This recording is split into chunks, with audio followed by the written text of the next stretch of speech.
After a few weeks of warmth and happiness, Deaconess Joy broke some exciting news to Naomi. They were going on a vacation outside the country. Not just any vacation, she told Naomi she wanted to introduce her to her business partners and show her the world. "You've become like a daughter to me," she said warmly. "You deserve the best." Naomi, having no one else in her life, saw this as a dream come true. For the first time, she felt chosen, valued. Passports were processed.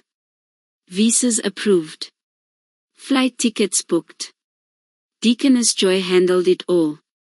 When the day finally arrived, Naomi dressed in her best.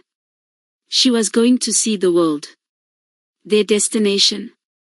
A wealthy Middle Eastern country.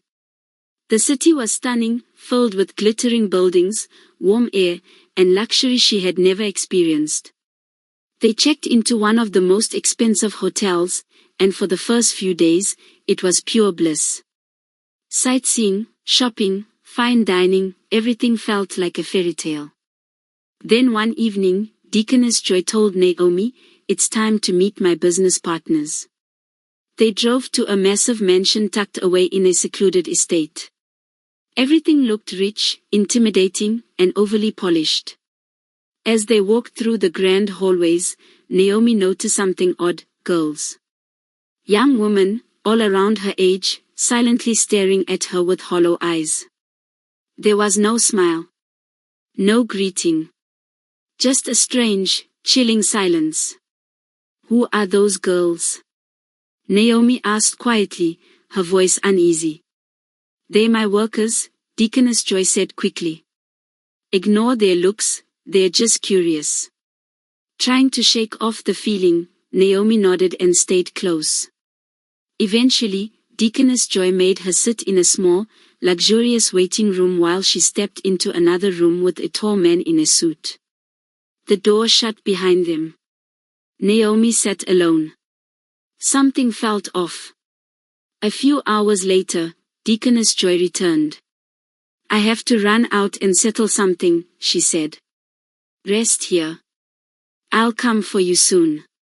Naomi nodded, still unsure, but trusting. Evening came. She hadn't seen Deaconess Joy again. Instead, a woman entered and handed her a dress. It was tight, revealing, and clearly not something meant for a formal meeting. "Change into this," the woman said firmly. Naomi, startled, asked, "Why? What's going on?" The woman didn't respond. She changed, reluctantly. Then, she found another girl nearby, one who looked tired and emotionally drained. Naomi whispered, "What's happening here?" The girl looked at her, sighed, and said plainly, "It's time to go to work."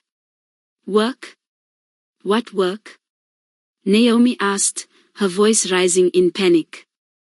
The girl looked away. "They'll explain. But, you should know, no one lives here." The truth began to sink in, slowly, painfully. Naomi wasn't on a vacation. She had been sold. The mansion wasn't just a home. It was a trap, a front for a dangerous trafficking ring. The business Deaconess Joy was involved in was the trade of young women. They were stripped of their identities, their documents seized, and forced into the streets to make money for others. And now, Naomi was next.